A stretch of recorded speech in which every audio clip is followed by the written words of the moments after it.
Office முடிச்சுட்டு போய்கிட்டு இருக்கும்போது திடீர்னு சரியான பசி. என்ன பண்ணலாம் அப்படின்னு சொல்லிட்டு யோசிச்சுக்கிட்டே போய்கிட்டே இருக்கேன். இன்பிட்வீன் கால் வேறு, ஒரு கிரிட்டிக்கல் கால் வேறு இருந்தது, அதையும் எடுக்கணும். டிராஃபிக் இருக்கிற மாதிரி இருந்தது. அப்புறம் எனக்கு ரொம்ப பசி வந்ததுனால பிசிபேலாபாத் சாப்பிட்லாம் போல் ஒரு ஃபீலிங் இருந்துச்சு. பிசிபேலாபாத் உங்களுக்கு தெரியும், ஹாட்டாக அப்பளமோ ஒரு சிப்ஸோ வச்சு சாப்பிட்டா ரொம்ப சூப்பராக இருக்கும். சரின்னு சொல்லிட்டு நமக்கு சென்னையிலேயே பிசிபேலாபாத் நல்லா இருக்கக்கூடிய ஒரு ஹோட்டல் எது அப்படின்னா, இப்போ நான் போகிற ஹோட்டல் தான். இங்கே பார்க்குறீங்களே, இங்கே தான் பிசிபேலாபாத் ரொம்ப சூப்பராக இருக்குனாங்க. ஆனால் கொஞ்சம் காஸ்ட்லியாக இருக்கும்னு நினைக்கிறேன். இருந்தாலும் போய் பார்க்கலாம் அப்படின்ட்டு என்ட்ரு ஆகிறேன். இதுதான் நீங்கள் பார்க்குற அந்த பிரம்மாண்டமான ஹோட்டல். நான் பிசிபேலாபாத் சாப்பிட்றதுக்காக போன ஹோட்டல். என்னுடைய ஒர்க் ப்ரெஷர் கால்ஸுக்கு நடுவில் நான் இங்கே வந்துட்டேன். இங்கே கொஞ்சம் டிராஃபிக் இல்லாமல் இருக்கும், கூட்டம் இல்லாமல் இருக்கும்னு சொல்லிட்டு வண்டியை பார்க் பண்ணிவிட்டு குயிக்காக அந்த ரெஸ்டாரண்ட்டுக்குள்ளே நான் போக ஆரம்பித்தேன். போய் ஒரு 2 மினிட்ஸில் எனக்கு கால் இருக்கும். அதுக்கு முன்னாடி சிம்பிளாக டைரெக்டாக ஒரு சூப்பு, ஒரு பிசிபேலாபாத் அவ்வளோதான் பிளான் பண்ணி போனேன். நீங்கள் பார்க்குறீங்க, இதுதான் அந்த ஹோட்டல். இந்த ஹோட்டல் வந்துட்டு சென்னையில் வேளச்சேரி டு எப்படி சொல்கிறது, அண்ணா யூனிவர்சிட்டி போகிற ரூட்டில் இருக்கும். அதுக்கு பேர் பார்க் ஹயாத் சென்னை. வேளச்சேரின்னு சொல்லாமா கிண்டின்னு சொல்லாமான்னு தெரியல, பார்க் ஹயாத்துக்கு போயாச்சு. அந்த பார்க் ஹயாத் ஹோட்டலில் அங்கே இருக்க ஒரு ரெஸ்டாரண்ட் தான் சவுத் இண்டியன் ஸ்பெஷலாக இருக்குன்னாங்க. அந்த ரெஸ்டாரண்ட் பேர் பார்க் ரசாரியா, தெரில இது எப்படி ப்ரொனவுன்ஸ் பண்ணுறதுன்னு தெரில. நான் அதை கேட்டு சொல்கிறேன். இந்த ரெஸ்டாரண்ட்டுக்கு தான் நான் உள்ளே போனேன். இங்கே வந்து பிசிபேலாபாத் ரொம்ப சூப்பராக இருக்கும். நீங்கள் பார்க்குறீங்க இல்லையா, ஒரு அட்டகாசமான ஒரு ஆம்பியன்ஸோடு இருக்கும். அதுக்கு மேலே ஒரு சின்ன லைட்டாக ஒரு ஹைட்டில் இது சவுத் இண்டியன் ஃபுட் ப்ரிப்பேர் பண்ணி கொடுக்கக்கூடிய ஒரு ஸ்பெசிஃபிக் ஏரியா.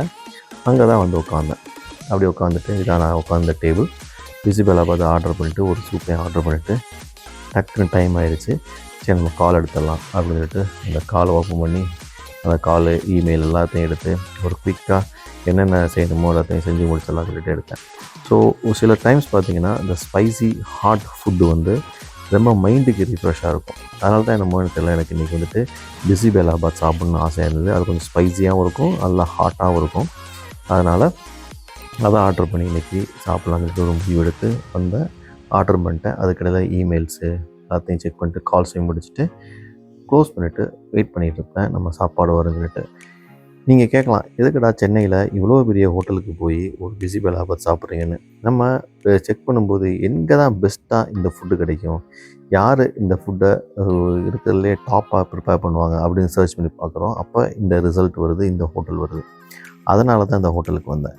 ஸோ என்ன தான் அப்படி இருக்குன்னு பார்த்தலான்ட்டு.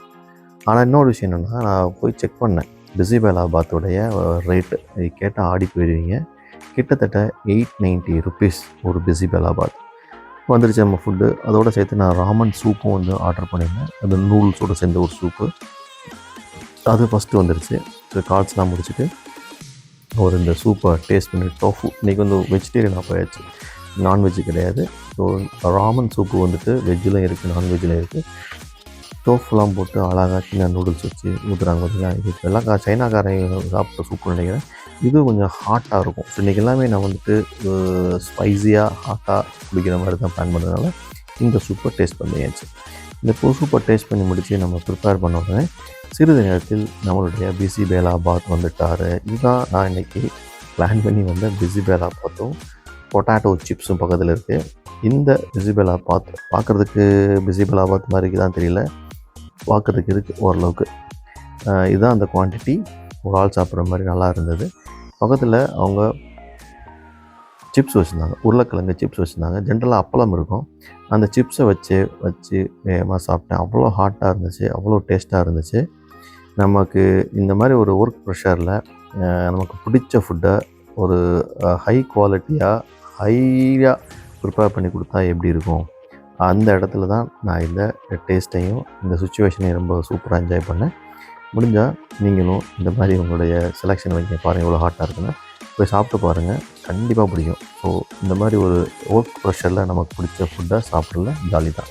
சாப்பிட்டு முடிச்சாச்சு, பே பண்ணிவிட்டு அப்படியே அங்கேருந்து கிளம்பி வெளியே வந்துட்டேன். அதுதான் நீங்கள் பார்க்குறீங்க. வந்த அப்ஜெக்டிவ் வந்து முடிஞ்சிது. ஒரு கால் எடுத்துட்டோம் பீஸ்ஃபுல்லாக. நமக்கு ஸ்பைஸியாகவும் ஹாட்டாகவும் அந்த பிசிபேலாபாத் சாப்பிட்டாச்சு. பட் எக்ஸ்பென்சிவ் தான். 890 ருபீஸ் ஒரு பிசிபேலாபாத் வந்து 890 ருபீஸ் இங்கே இதெல்லாம் கொஞ்சம் ஓவராக தான் இருக்குது. இருந்தாலும் ஒரு தடவை நம்ம ட்ரை பண்ணி பார்க்கலாம், உங்களுக்கு இந்த எக்ஸ்பீரியன்ஸை காட்டலாம் தான் இங்கே வந்தேன்.